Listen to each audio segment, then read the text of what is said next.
What's up guys, it is Z here, welcome back to Yugioh Deck of the Day. Today we have a deck that is going to be a new component of the metagame. With Battles of Legends, now we have a new pretty much broken engine that a lot of decks can use.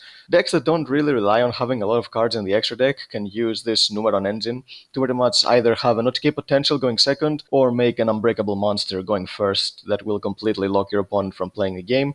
So you can combine this with a lot of decks. There's the famous version with Eldritch, but I'm going more with a budget version because I know that getting NUMERON networks and getting Eldritch can be very, very pricey. So I'm just going to show you a NUMERON Invoked deck with the Invocation reprint. Now the deck is a lot more accessible, and it has really good synergy with the NUMERON cards because you don't need a lot of cards to use the NUMERON engine, and you don't need a lot of cards to use the Invoked engine. So pretty much mixed together, just like back in the day where Invoked was with Wind Witches and Artifacts. It's pretty much a better version of this old deck. So before we begin, if you like this video, give it a thumbs up, subscribe to the channel if you don't want to miss our new videos, and now let's get to the deck profile. So starting off, we have the only monster of the NUMERON deck. In the main deck, we have NUMERON Wall. This card is really, really good, and you have to max out on it because it gives you two purposes. One, it gets you to your NUMERON network, so you can use it when you have no monsters or all no cards in the field, or if this is the only card in your field, you can send this from your hand or your field to the grave to activate a NUMERON network from the deck. This is good because your opponent cannot use Ash Blossom on this because you do not add NUMERON network, you activate it from the deck, so Ash Blossom does nothing when you're using this engine.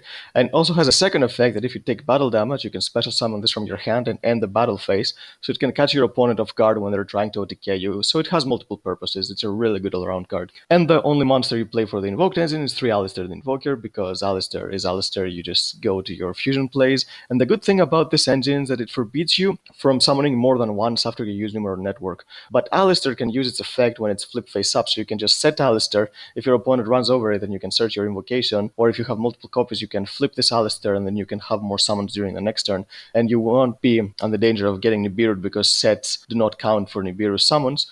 So that's pretty much really good. So keep that in mind when you're using this engine. You can use the set of the turn to your advantage. And now, since this is a deck that doesn't require a lot of cards to be useful and to have actually plays, you can run a lot of hand drops. So here we go. Play 3 Ash Blossom, the most generic one. 3 Ghost Ogre. I am trying this out because I think this engine is going to see a lot of play. If it's not as popular as people think, then maybe this is not as good, but this is basically the only hand trap that can stop NUMERON network because it sends NUMERON Calling from the deck for cost. So if you just Ghost Ogre the NUMERON network, then Calling doesn't have its activation requirement because you have to have network on the field, so you just stop them on the tracks. You cannot use Ash Blossom on that because it sends for cost from the deck, so you can't do anything like that. So it's the only hand trap that can consistently ruin this combo. If it's popular, this card's going to see a lot more play. If it's not, just gonna go to the sides again because it wasn't very popular for a really long time, but we'll see how the meta unfolds once this deck is seeing a lot of play. Next up, 3 Veiler, because you need to play all those cards against decks like Adamantipator because they can just make an insane board that you cannot OTK through even with a deck like this. And 3 Impermanence, which has two purposes. It has the purpose of stopping cards like Needle Fiber for Adamantipator or Synchro Eldritch, and it can also stop Zexal because people use Zexal's effect right when your opponent's turn starts because they don't want to get Kaiju, they want to get Lightning Storm to have it in attack mode. They don't want to get Dark Ruler no more. So they will use it right away, which gives you the opportunity to use cards like Impermanence, like Gamma, that normally would be able to play around if you just wait for your opponent to do something, but because they don't want your opponent to do anything, they use Zexal right away, so you can have the opportunity to use cards like this. So I think it has multiple purposes. And now let's go to the spells. Play 3 NUMERON network, of course. This card is absolutely insane. You copy your NUMERON Calling from the deck, you special summon your gates, you can either use them to OTK because you can use their effects without detaching materials as long as NUMERON network is on the field, or you can use them to go either to Zexal, or if it's later in the game and you've already used Zexal, you can summon Megaclops, which some decks do not have an out for. If you're playing against Adamanticipators, they do not have an actual out for Megaclops. It's not good against back row decks, but back row decks are not the most popular right now. Maybe if Eldritch becomes a very, very relevant deck with this engine, maybe we'll see more of it. But Adamantipator, in my opinion, is a deck to beat, so Megaclops is a really good card against that. And also Megaclops has another use that you can bring back your Zexal from the grave, so you can keep using your Zexal more and more. So there's that too for this combo. 2 NUMERON Calling, just 2 because you don't want to clog on it. In order to activate it, you need to have a network on the field, so there will be some hands where you draw this and you won't draw network, so it's pretty much a dead card. But you want to because you can use the engine twice. You can use it going first to lock your opponent with Zexal, and then you can use it again to OTK your opponent. So 2 copies is perfect. 3 Memories of Hope. This card is insane because you can draw 4 cards if you used your Numeron network. If you want to play around Nibiru and you can just summon 3 gates and then summon Zexal, still drawing 3 cards is really good, especially when you play so many hand traps. So you can potentially draw into more interruptions that are not parts of your engine. So you can use as much as you want, even though you're under network's restriction. And now for the invoked part of the spells, 3 Meltdown, of course. Just search your Alistair, very important. 1 Terraforming to search either your Meltdown or your network, depending on what you need. 1 Set Rotation. This is one advantage that running this version of the deck has, that you can use Set Rotation because you inherently play 2 field spells in your deck. So you can give your opponent one of the 2 and get the one you need. Just make sure you don't give your opponent a field spell they can actually use if they're playing the same deck as you. If they're playing just a Numeron engine, not give them Numeron network. If they're playing Invoke, do not give them Meltdown. If you are forced to use it turn 1, then giving them network is probably the worst idea. Just get yourself a network and give them the Meltdown. If you already have a network, then just keep your Set Rotation for the next turn, just to make sure that nothing bad happens because of this. 2 Invocation, just 2. I think 3 is overkill because, like again I said, it's the same logic with calling. It can be dead if you haven't drawn your Meltdowns, if you haven't drawn your Alistairs. You don't want to clog your hand with cards you cannot use. You just want to search them and then keep getting more advantages, like keep using these engines that keep using themselves over and over again, like Invoked. 3 Forbidden Chalice. This is also for Zexal because I think, like I said before, this engine is going to be popular, not just in this deck. You can play it in Altergeist, you can play it in Subterrors, pretty much anything that doesn't rely on its extra deck. So I think running cards to deal with Zexal, if you're not playing a backrow deck, you need to have these in your main deck now because you won't be able to do anything if you don't. And Nibiru is not an out because Numeron Network says up to 4 gates. So you can just summon 3 gates and summon your Zexal. Then you have 4 summons, then Nibiru won't be able to be activated. So cards like Impermanence, Chalice, if you want to play Gamma, that's good too. So Ghost Ogre to stop your network. You need to main deck cards in order to deal with this engine because it's going to be very, very popular. 3 Cosmic Cyclone. This deck naturally struggles against backrow decks because Zexal doesn't do anything against backrow decks. Same thing with Megaclops. They can just set their backrow, don't really care that they cannot activate any effects. Maybe like you stop an Extravagance or maybe you stop a Marionetta or something with Zexal, but that's not that big of a deal because they have cards like Crackdown, they have cards like Spoofing, and you cannot use Zexal's effect during your own turn to stop them from going off during your turn. Also, Megaclops is unaffected by monster effects, but traps really destroyed. If you get like Strike, if you get Crackdown, Lost Wind, he's going to have a bad day. So I think maining backrow removal in a deck like this is very important. You obviously need to be siding a lot more than this, but just maining a Cosmic Cyclone is really good. It's also good against the Buster Lock that some decks run. And 1 Upstart Goblin because I like having more consistency in this deck. It's very consistent, but sometimes you just need that little bit more draw power in order to be able to get to your plays. And now for the extra deck, let's start with the gates. Play 2 number 1, play 2 number 2, play 2 number 3, and 1 number 4. Now the reason you play 1 number 4 is because you don't want to summon it turn 1. You just want to play around Nibiru. A lot of people are main decking Nibiru this format.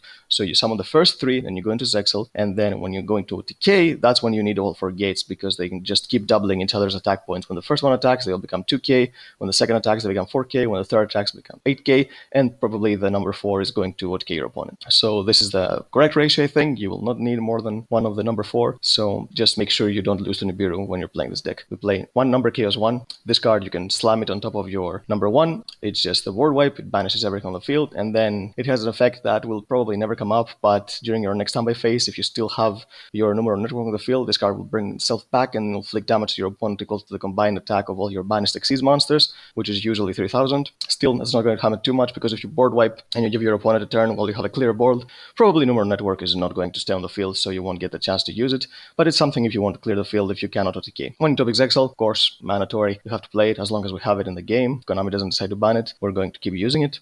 For the Invoked, play 2 Mechaba because all of your Numeron gates are light, so you can just use them for Mechaba fodder. 1 Purgatrio because you play Ash and you can summon Almiraz with your Alistair, but it's a really good OTK machine if you cannot resolve Numeron network. And for the links, we play 1 Almiraz, 1 Secure Guard now. These 2 are for the combo. In case you don't have anything but an Alistair, then you can still end on a Mechaba just to make sure you have a negate on the field. And 1 Megaclops, because it's Megaclops, you need to be able to summon this during the later stages of the game if you have already used Zexal.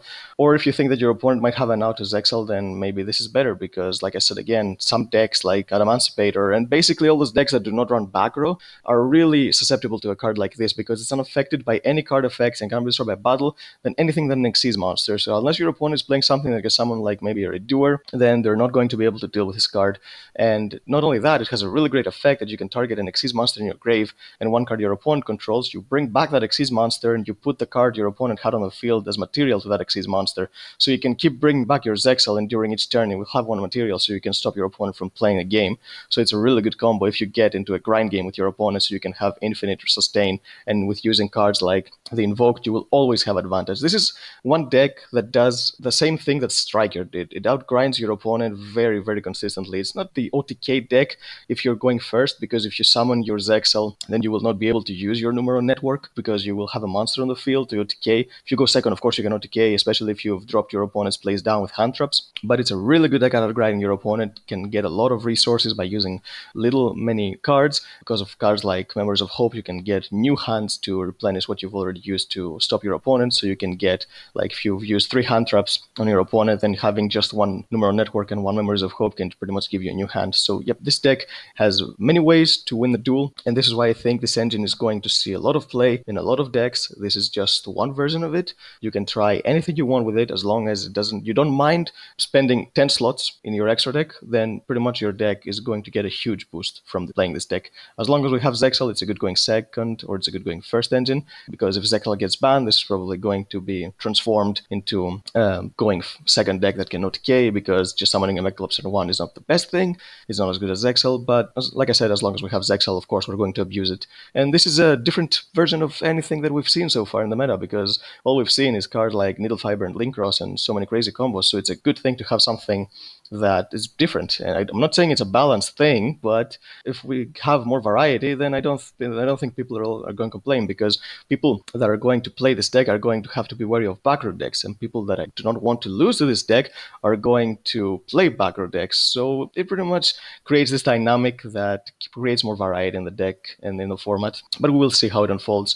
Maybe it's more unfair than we all think, but we'll have to wait and see. We'll have a ban list in about 1.5 months from now, but I don't think this deck is going to get touched. So if you want to pick up this deck, I recommend you do it. It's probably going to be here for quite some time, and it's a good engine for any kind of deck you're looking for. So yep, like I said, guys, if you enjoyed this video, give it a thumbs up, subscribe to the channel, hit the notification bell so you don't miss any of the single videos. Comment down below which decks you want to see next. We are going to update a lot of decks that got new support from Battles of Legends, and we're going to do new decks that got released in Battles of Legends, to keep you updated on anything that you're possibly interested in playing. And until then, see you next time.